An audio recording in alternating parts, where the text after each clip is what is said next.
നമസ്കാരം. കഴിഞ്ഞ 900 ദിവസങ്ങളായി നമ്മൾ പറഞ്ഞുകൊണ്ടിരിക്കുന്ന കാര്യങ്ങൾ ഒടുവിൽ സുപ്രീം കോടതി തന്നെ ഏറ്റെടുത്തു. സെയിലിംഗ് കമ്മിറ്റി ആരംഭിക്കുന്നു.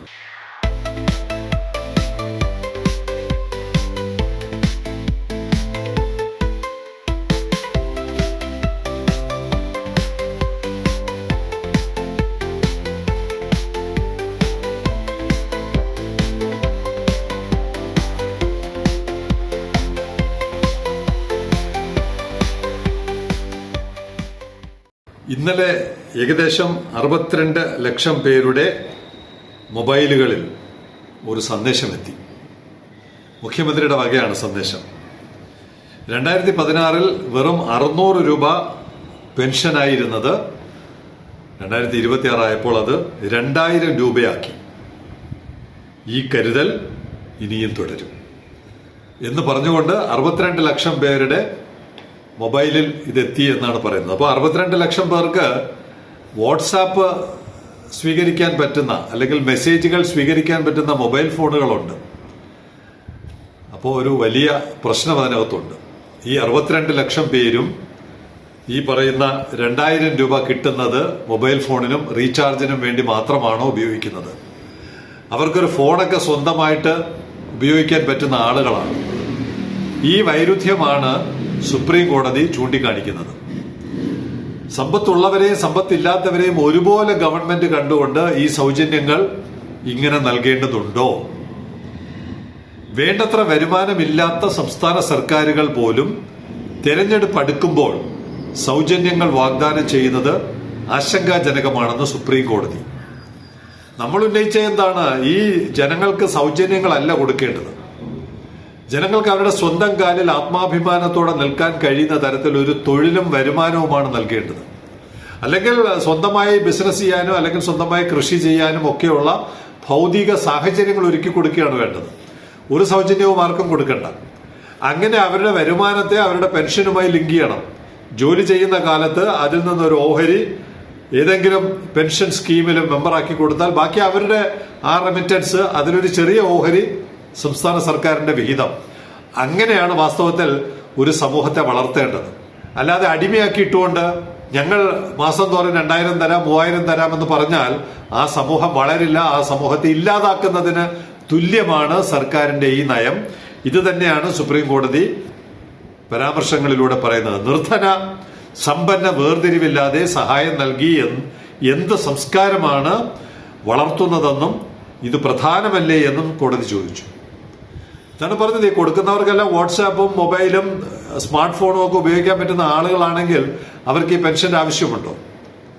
യഥാർത്ഥത്തിൽ 62 ലക്ഷം പേരും പട്ടിണി കിടക്കുന്ന ഒരു നാടാണെങ്കിൽ നിങ്ങളുടെ അതിദരിദ്ര വിമുക്ത കേരളം എവിടെയാണ്? അപ്പൊ ഇത് തമ്മിൽ പൊരുത്തപ്പെടുന്നില്ലല്ലോ. നിങ്ങളുടെ കാഴ്ചപ്പാടും നിങ്ങൾ നൽകുന്ന പ്രവർത്തനവും സേവനവും ഒരിക്കലും പൊരുത്തപ്പെടുന്നുമില്ല. അതുമാത്രമല്ല, ഒരു സമൂഹത്തിൽ ഇങ്ങനെ സൗജന്യം കടം വാങ്ങി സൗജന്യങ്ങൾ വിതരണം ചെയ്യലല്ല ഒരു സർക്കാരിന്റെ കടമയെന്നും സുപ്രീം കോടതി ചോദിക്കുന്നു. തെരഞ്ഞെടുപ്പ് അടുക്കുമ്പോഴാണ് ഈ സൗജന്യങ്ങളുടെ ഒരു പ്രളയം വരുന്നത്. കേരളത്തിൽ മാത്രമല്ല, രാജ്യത്തെ പ്രധാനപ്പെട്ട എല്ലാ സംസ്ഥാനങ്ങളും ഈ ഒരു കീഴ്വഴക്കം സൃഷ്ടിച്ചിട്ടുണ്ട്. അത് ഈ രാജ്യത്തെ മൊത്തത്തിൽ തകർക്കുന്ന ഒരു സമീപനമാണ്. പണ്ട് ജയലളിതയുടെ കാലത്ത് സാരി കൊടുക്കലാണ്. ജയലളിതയാണോ ബീഹാറിലാണോ എവിടെയോ സാരി കൊടുത്ത് സാരി വാങ്ങാൻ പോയവരെല്ലാം ചവിട്ടി സ്വയം മരിച്ച് അപകടത്തിൽപ്പെട്ട് മരിച്ച കഥയൊക്കെ നമ്മൾ കേട്ടിട്ടുണ്ട്. രാജ്യവികസനത്തെ ബാധിക്കുന്ന ഈ സമീപനം പുനഃപരിശോധിക്കാൻ രാഷ്ട്രീയ പാർട്ടികളും നേതാക്കളും ഉൾപ്പെടെ തയ്യാറാകണമെന്ന് ചീഫ് ജസ്റ്റിസ് പറഞ്ഞു. എന്ന് പറഞ്ഞാൽ ഇത് ആ തലത്തിൽ വരെ അവർക്ക് വരെ അസ്വസ്ഥത ഉണ്ടാക്കുന്നുണ്ട്. ഈ സർക്കാരുകളുടെ ഈ പ്രീണന നയം, വോട്ട് കിട്ടാൻ വേണ്ടി കുറെ പണം, അത് കടം വാങ്ങിച്ച് ജനങ്ങൾക്ക് കൊടുക്കുന്ന ഈ പ്രീണന നയം ഒരു കാലത്തും ഒരു തരത്തിലും ഈ സംസ്ഥാനത്തെയോ സമൂഹത്തെയോ മുന്നോട്ട് നയിക്കില്ല എന്നുള്ളിടത്താണ് സുപ്രീം കോടതിയുടെ ചീഫ് ജസ്റ്റിസ് അടങ്ങുന്ന ബെഞ്ചാണ് ഇത്രയും രൂക്ഷമായ പരാമർശങ്ങൾ നടത്തിയിരിക്കുന്നത്. ഏറ്റവും ഒടുവിലാണ് അവർ വളരെ പ്രധാനപ്പെട്ട കാര്യം പറയുന്നത്. തൊഴിലവസരം സൃഷ്ടിച്ചാൽ അതിലൂടെ ജനത്തിന് അന്തസ്സും ആത്മാഭിമാനവും നേടാമെന്നും പറഞ്ഞു. അടിയട സിമ്പൽ. എത്രയോ കാലമായി സെയിലിംഗ് കമ്മിറ്റി പറയുന്നതാണ്. ഈ രാവിലെ എഴുന്നേറ്റാൽ ഉടനെ local committee secretary branch committee സെക്രട്ടറിയുടെ മുമ്പാകെ പോയി തൊഴുതു നിൽക്കേണ്ട ഒരു അവസ്ഥ മാറ്റണം. അവർക്ക് ആത്മാഭിമാനം ഉണ്ടാക്കി കൊടുക്കണം. അവർ ജോലി ചെയ്താൽ അവർക്കതിൽ നിന്ന് വരുമാനം കിട്ടുകയും ആ വരുമാനം ഉപയോഗപ്പെടുത്തി അഭിമാനത്തോടെ ജീവിക്കാനും കഴിയുന്ന ഒരു അന്തസ്സുള്ള സമൂഹമായി കുറഞ്ഞപക്ഷം കേരളത്തെയെങ്കിലും മാറ്റാൻ ഇവിടുത്തെ സർക്കാരിന് കടമയുണ്ട്. പുരോഗമന സർക്കാർ എന്നല്ലേ പറയുന്നത്? അവസാനത്തെ വരിയിൽ പറയുന്നത് നിങ്ങൾക്ക് മറുപടിയുണ്ടോ? തൊഴിലവസരം സൃഷ്ടിച്ചാൽ നിങ്ങൾ തൊഴിലവസരം സൃഷ്ടിക്കണം. അതിൽ നിങ്ങൾ സമ്പൂർണ്ണമായി പരാജയപ്പെട്ടിരിക്കുന്നു. അത് മറച്ചുവെക്കാനാണ് ഈ സൗജന്യങ്ങൾ നൽകുന്നത്. നിങ്ങൾ അതിന് മറുപടി പറയണം. നിങ്ങൾ കഴിഞ്ഞ 5 വർഷം അല്ലെങ്കിൽ 10 വർഷമായിട്ട് കേരളത്തിൽ എത്ര തൊഴിൽ സൃഷ്ടിച്ചു? തൊഴിലെന്ന് പറയുന്നത് പ്രോവിഡന്റ് ഫണ്ടും ESIയും വിഹിതമടയ്ക്കുന്ന തൊഴിലാണ് തൊഴില്. അല്ലാതെ ബംഗാളികൾ വരുന്നു, ബീഹാറികൾ വരുന്നു, അതിഥി തൊഴിലാളികൾ വരുന്നു, ഇത്രയും കൂടുതൽ തൊഴിലാളികൾ ഇവിടെ ജോലി ചെയ്യുന്നു എന്ന് പറയുന്നതല്ല തൊഴിൽ. ഈ പറയുന്ന പെൻഷൻ സ്കീമിലടക്കം രജിസ്റ്റർ ചെയ്യപ്പെടുന്ന തൊഴിലാളികളുടെ എണ്ണം കഴിഞ്ഞ 10 വർഷക്കാലം എത്ര സൃഷ്ടിച്ചു, എത്ര സൃഷ്ടിക്കാൻ കഴിഞ്ഞു എന്നുള്ള കണക്കാണ് നിങ്ങൾ ഈ തെരഞ്ഞെടുപ്പിന് മുമ്പ് നിരത്തേണ്ടത്. അതാണ് ബഹുമാനപ്പെട്ട സുപ്രീം കോടതി ചൂണ്ടിക്കാണിച്ചിരിക്കുന്നത്.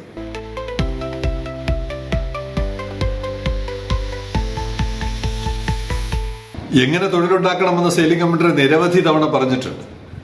കേരളത്തിൽ ഇനി തൊഴിലുണ്ടാക്കണമെങ്കിൽ, മാസീവായ ഒരു തൊഴിൽ സംസ്കാരം രൂപപ്പെടുത്തണമെങ്കിൽ അതിന് TRVക്ക് മാത്രമേ കഴിയുകയുള്ളൂ. വേറെ ലൊട്ടിലൊടുക്ക് പരിപാടികൾ കൊണ്ടൊന്നും കഴിയില്ല.